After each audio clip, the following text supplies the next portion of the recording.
मरकजी काबीना की तश्कील की तैयारी। हलफ लेने वाले अरकान पार्लियामान से शाम 4:30 बजे मोदी करेंगे मुलाकात।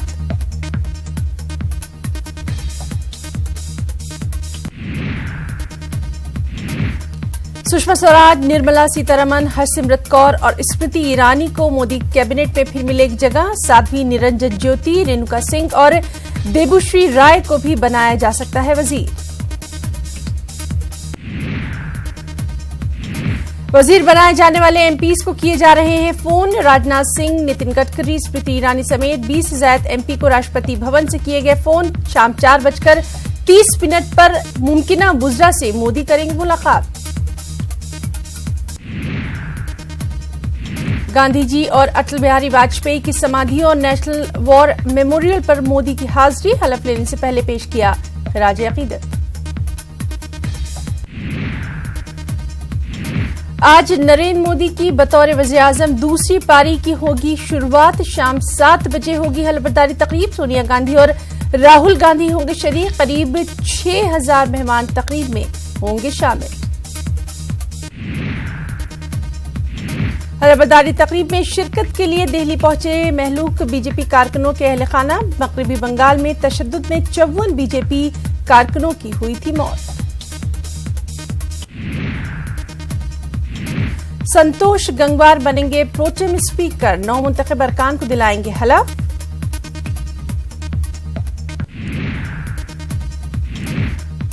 हलफबरदारी तकरीब में करीब 8000 लोग लेंगे हिस्सा। तकरीब में 14 ममालिक के नुमाइंदे, कई दूसरे ममालिक के सफीर और रियासतों के वज़राए आला शामिल। फिल्म अदाकार भी तकरीब में करेंगे शिरकत। मोदी की हलफबरदारी तकरीब के लिए खास मेहमानों के पहुंचने का सिलसिला भी जारी। थाईलैंड के बादशाह, भूटान के वज़ीर-ए-आज़म और अडानी समेत बड़ी हस्तियां पहुंची दिल्ली।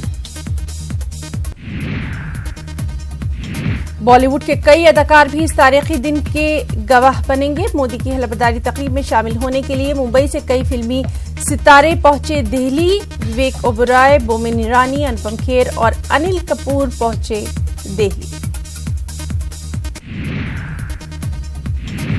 जगनमोहन रेड्डी ने आंध्र प्रदेश के वज़ीर आला के ओहदे का लिया हलफ। रियासती गवर्नर ESL नरसिम्हन ने दिलाया ओहदे और राजदारी का हलफ। चंद्रबाबू नायडू ने तकरीब में नहीं की शिरकत। वहीं कर्नाटक के शिमोगा में राहुल गांधी के इस्तीफे के खिलाफ दस्तखत मुहिम। मुजाहिरीन ने नेहरू गांधी खानदान की कुर्बानियों को किया याद। आसाम NCR मामला। सुप्रीम कोर्ट ने NCR कोऑर्डिनेटर को दी हिदायत। कहा मामलों की जांच पड़ताल के लिए मुनासिब तरीक़ेकार अपनाया जाए। 10% रिजर्वेशन के मामले पर महाराष्ट्र हुकूमत को सुप्रीम कोर्ट से झटका। PG मेडिकल दाखिलों में कमजोर तबकात के रिजर्वेशन पर लगाई रोक। उत्तराखंड बोर्ड के नताइज का ऐलान। लड़कियों ने फिर से मारी बाजी। 10वीं में अनंता तो 12वीं जमात में साक्षी तिवारी ने किया टॉप।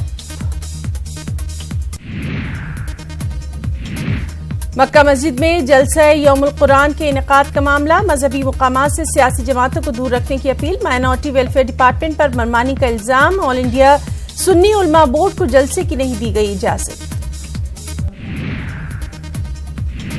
अकोला में डॉक्टर पायल खुदकुशी मामले में एहतजाज। बहुजन वंचित अघाड़ी ने किया एहतजाज। मुलजिमा डॉक्टर अंकिता खंडेलवाल का ताल्लुक अकोला से।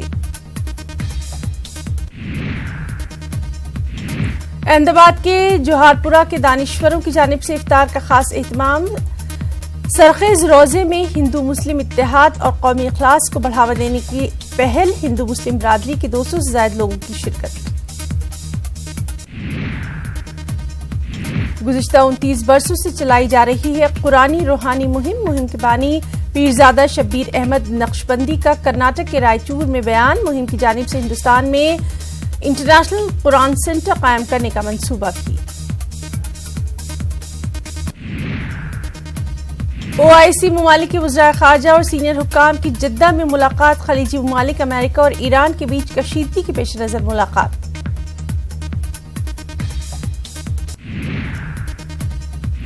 कैलिफोर्निया के अस्पताल में दुनिया की सबसे छोटी बच्ची की पैदाइश। बच्ची का वजन है महज 245 ग्राम। इसराइल में नेतन्याहू की हुकूमत साजी की कोशिशें नाकाम, अरकान ने पार्लियामेंट की तहलील के हक में दिया वोट, मुल्क में फिर होंगे इलेक्शन।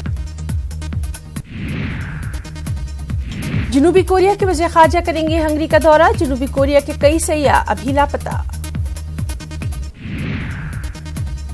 वज़ीर ख़ारजा ने कहा कश्ती डूबने से 7 नहीं बल्कि 8 लोग हुए हलाक, जनूबी कोरिया के 7 और हंगरी के 1 शख्स की तस्दीक। कहा जनूबी कोरिया के 30 सयाह और हंगरी का 1 शख्स कश्ती में था सवार। मेक्सिको में मुसाफिर बस और ट्रैक्टर ट्रॉली के दरमियान टक्कर के बाद बस उल्टी, लगी आग, 23 सयाहों की मौत। बांग्लादेश की वज़ीर-ए-आज़म शेख हसीना ने टोक्यो में एशिया फोरम से किया खिताब, अमेरिका और चाइना की तिजारती जंग का हवाला देते हुए कहा इससे दुनिया भर की तिजारत पर पड़ रहा है असर। वहीं मलेशिया के वज़ीर-ए-आज़म ने एशिया फोरम से किया खिताब, अमेरिका और चाइना के दरमियान तिजारती जंग को बातचीत से खत्म करने के लिए कहा, दुनिया से चीन की टेक्नोलॉजी सलाहियत कबूल करने के लिए भी कहा गया।